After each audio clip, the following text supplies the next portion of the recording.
Ya, kembali lagi di podcast Musik Pator, podcast yang membahas mengenai musik, bisnis dan juga inspirator. Dan tadi kita seru banget ngobrol-ngobrol sama Pak Anton Teddy, owner dari TX Travel, bahwa ternyata harganya murah tapi tidak murahan. Dan 4 juta itu udah termasuk sama Hotel bintang 4, akomodasi, dan juga tiket pesawat ke sana. Iya.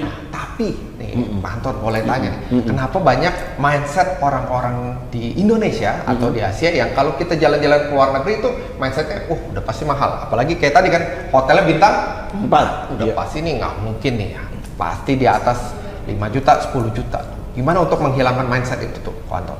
Ya, jadi sebenarnya yang pertama harga itu ditentukan kita pergi kemana. Ya. Lama terbang gitu ya, lama terbang lebih banyak kepada tiket pesawat karena harga kita sebut harga land, harga hotel, tour, makan itu kurang lebih sama. Nah, seringkali sebenarnya orang berpikir adalah ikut grup tour itu lebih mahal, ya, betul, daripada jalan-jalan sendirian sekeluarga, Pak Michael dengan istri, dengan anak jalan biasanya lebih mahal gitu ya. Tapi pada kenyataannya sebenarnya adalah terbalik. Nah, ya, saya paparkan sendiri sedikit kenapa terbalik gitu ya. Satu adalah kita beli tiketnya itu adalah grosir, borongan. Apalagi TX Travel kerjasama sekarang adalah mencarter pesawat. Ya, jadi harga charter pesawat dicharter. Satu. Kedua, karena charter pesawat kita punya regular, misalnya ke Hainan seminggu 2 kali, ke Chongqing itu dari 3 kali menjadi mulai nanti April itu tiap hari. Wow, tiap hari. Lalu ke Kunming seminggu 3 kali. Ya. Nah, dengan seperti begitu kita ngomong ke hotel bahwa Pak Hotel, ini kita datang nih seminggu 2 kali, seminggu 3 kali, seminggu begini tiap hari. Harganya bagaimana? Nah, sampai-sampai kita itu menyewa hotelnya ada yang 1 tahun. Karena tiap hari datang diisi terus, lebih murah kita sewa gitu ya. Karena ngambilnya panjang ya. Betul. Itu membuat sebenarnya tadi harga semua kita hitungnya grosiran. Nah, itu satu membuat harga kenapa dibandingkan dengan kalau jalan-jalan sendiri. Kedua adalah sebenarnya yang tidak pernah diperhitungkan, saya sendiri mencoba beberapa kali adalah kalau jalan sendiri itu tidak disiplin. Contoh, kalau jalan dengan grup tour pagi morning call jam 6, jam 7 makan, jam 8 jalan gitu ya. Nah, kalau kita pergi sama keluarga, nanti dulu dah. Saya jam 10 bangun, Anton. Benar. Nah, akhirnya apa yang terjadi? Akhirnya kalau ikut tour bisa pergi 4-5 tempat, kalau pergi jalan sendiri adalah 1-2 tempat. Paling banyak 2 ya biasanya. Nah, itu lalu harga bagaimana? Harga sebenarnya relatif. Harga tiket bukan harga tiket grosir, harga hotel bukan, makan kadang-kadang mungkin bisa menghemat, tetapi menghematnya ya tadi, kalau kita makan dengan grup tour itu kan 10 macam sayur daging gitu kan, kalau ini makan sendiri kan nggak mungkin kita pesan begitu banyak, karena yang makan cuma berapa orang aja. Nah itu kita makan simple, bisa menghemat di situ. Dari transport bisa menghemat, tetapi khusus untuk Tiongkok kita tahu yang namanya WhatsApp nggak jalan, Google nggak jalan, Instagram nggak jalan, GPS nggak jalan, semua harus lokal dan pakai bahasa kanji, bukan bahasa Inggris. Dan begitu kita rubah dan lain sebagainya, ini menjadikan satu kendala. Nah itu kalau khusus untuk ke Tiongkok menurut saya sampai hari ini saya bersyukur minat untuk ikut grup tour itu lebih banyak dibandingkan dengan jalan sendiri. Nah, jadi buat sahabat Eljon nih, dibandingkan jalan sendiri nih, ternyata lebih banyak untungnya kita ikut sama grup tadi. Betul. Ya, ada yang bangunin juga kalau pagi. Kalau nggak bangun tinggal. Oke. Dan berbicara mengenai Tiongkok nih ya, buat kalau yang first time nih, Pak Anton, bagusnya itu enaknya jalan-jalannya kemana nih? Iya kan tadi kan pilihannya banyak ya, ada Hainan, ada Yunan, apa dan lain sebagainya. Buat yang first time, ya, apalagi terutama yang keluar negeri gitu ya, yang baru pertama kali, itu pilihannya apa, Pak Anton? Oke, nah menariknya daripada grup tour ke Tiongkok ini dibagi menjadi 4 level. 4 level. Level pertama adalah 5 jutaan ya, 5 juta ke bawah. Ke bawah, oke. Ini bisa ke Hainan sampai juga ke kita sebut Shenzhen Zhuhai. Ya, ini ya, itu satu. Kedua adalah di atas 5 juta, di bawah 10 juta. 5 sampai 10 ya, berarti ya. 5 sampai 10 ini sudah sampai ke Guilin, ke Guangzhou ya. Nah, lalu dari 10 ke 15 ini adalah sudah sampai ke Beijing ya, sampai Shanghai, Hangzhou, Suzhou, Kunming, Chongqing yang kereta masuk ke masuk ke apartemen ya. Iya. Nah, TX Travel itu saya pada waktu survei, saya 15 kali survei ke Chongqing. Wow. Dan saya melihat, saya bilang nih, kalau Korubi ikut, pasti pengen konten. Tapi kontennya adalah cuma ngelihat kereta yang masuk ke apartemen. Iya, itu yang dicari. nganga saya. Saya berpikir di luar itu. Bagaimana kontennya kita ada di kereta itu. Jadi kita ngerasain di kereta masuk ke apartemen. Masuk ke dalam apartemen. Itu tadi kereta masuk ke apartemen. Kalau sekarang tahun 2025 saya bikin makan kereta di Chongqing. Makan kereta tuh. Itu juga cari spot lagi. Pas. Itu adalah harga yang di bawah 20 juta. Kalau yang di atas 20 juta itu tempat ya berarti ya. Di atas itu udah kita cerita seperti ke Xinjiang, lalu cerita ke Mohe, naik kapal river cruise gitu ya. Dan ini yang luar biasanya.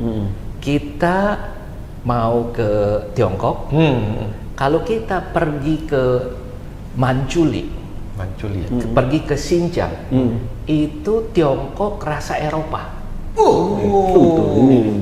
Orangnya bule-bule. Banyak bule ya. Tapi banyak yang sipit-sipit. Bukan Paduan sukuhan. ya, udah paduan. Ya, bukan sukuhan. Beda. Bukan sukuhan. Mereka suku Uighur. Nah, itu. Lalu yang kedua adalah kita kalau pergi nanti April saya pergi, kan mau pergi ke Korea Utara itu nggak bisa tutup. Saya ajak programnya ngintip Korea Utara. Aduh, bisa di perbatasan. Nanti ketemu ngintip itu. Ngintip ya. Karena cuma 50 meter. 50 meter. Oh, nggak jauh ya. Nggak jauh di perbatasan.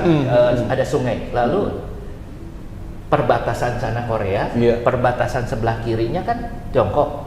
Tiap hari kita di situ namanya adalah suku autonomus Korea. Jadi bahasanya Korea, tulisannya ada keturunan orang-orang Korea. Tiap hari kita makan makanan Korea. Jadi di Tiongkok ini tadi ya ada yang ke Eropa, ada yang ke Rusia, Mohe ini Rusia, lalu ke Korea Utara. Yang di selatan, TX Travel akan buka satu program yang belum orang lain buka, yaitu pergi dari Kunming ke Xishuangbanna. Namanya Xishuangbanna ini adalah aneh sekali, unik, di mana mereka disebut autonomous Thailand.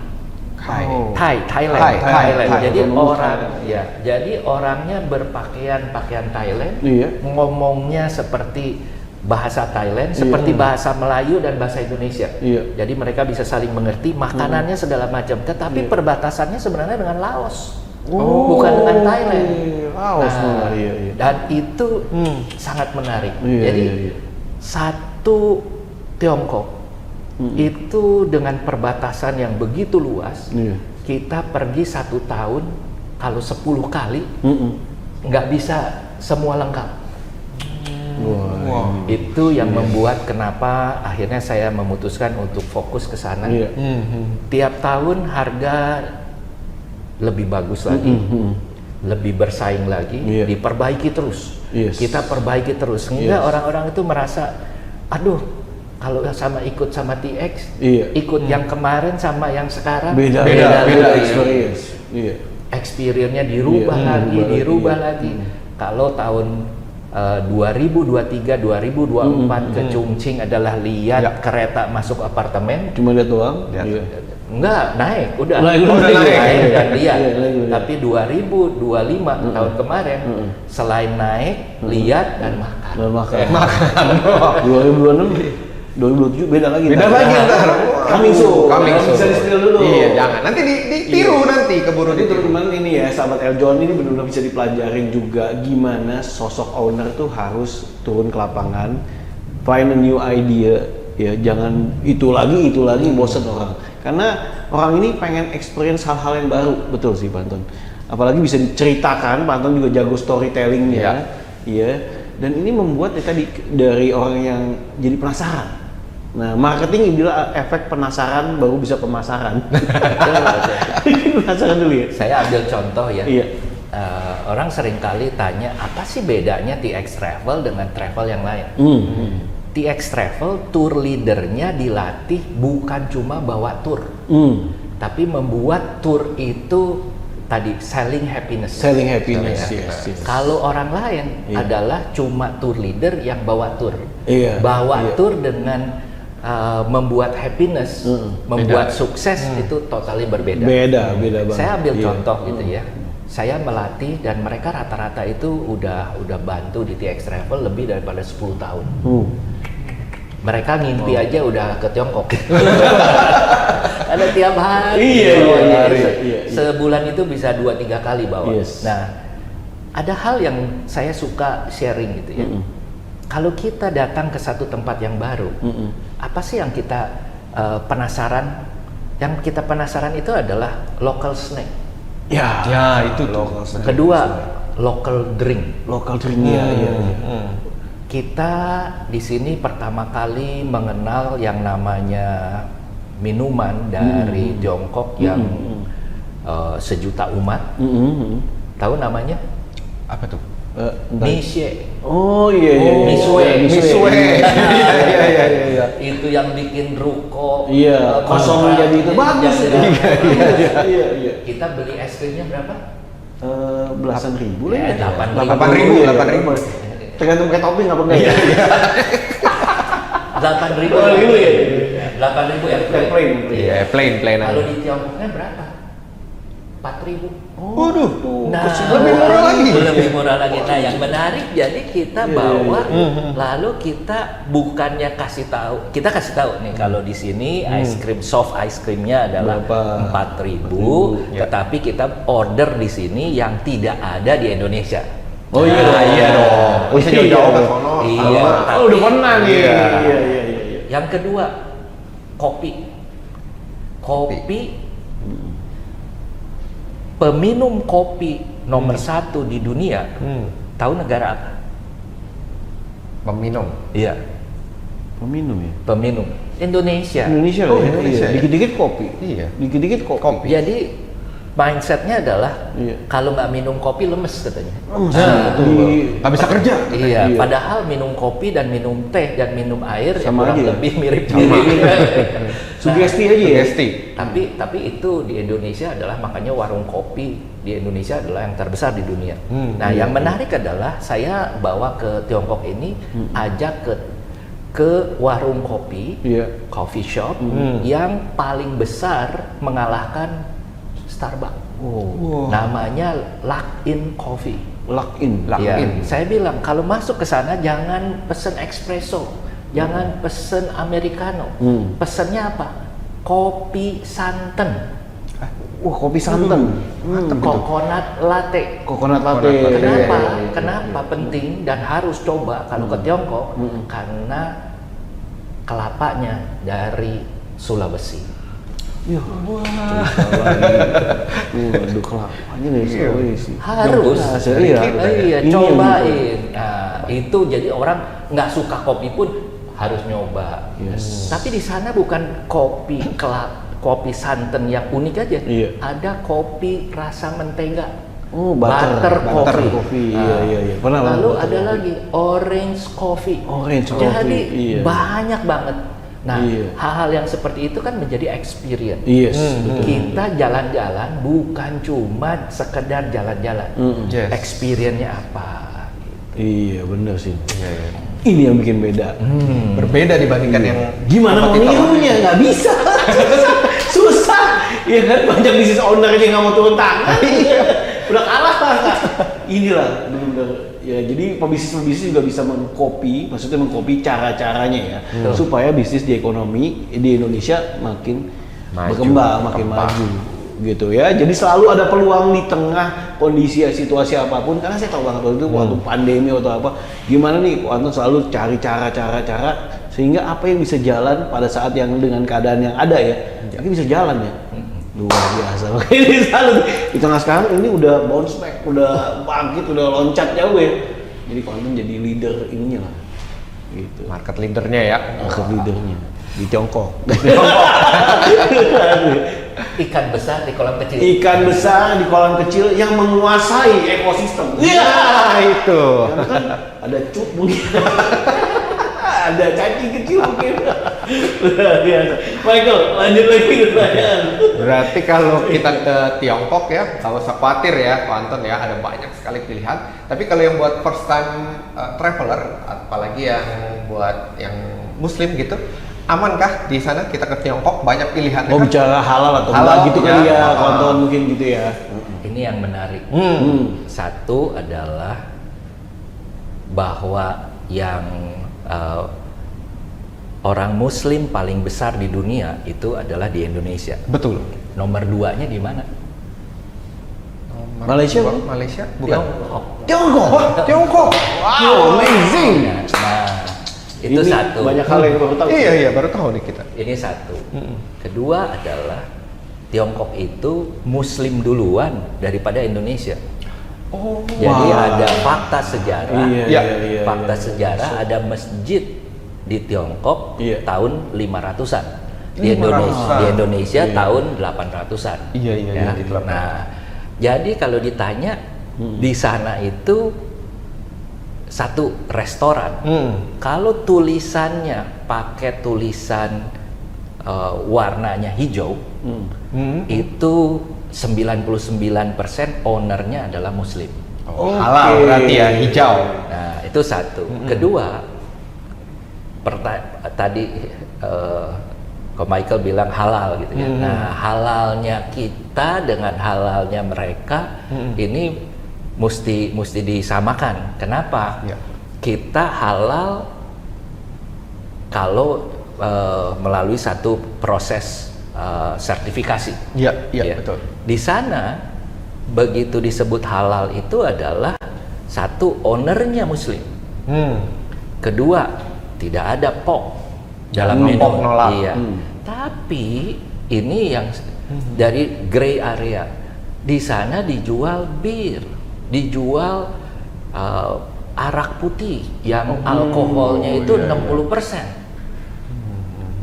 Kenapa mereka mengatakan ini adalah halal dalam tanda petik gitu ya?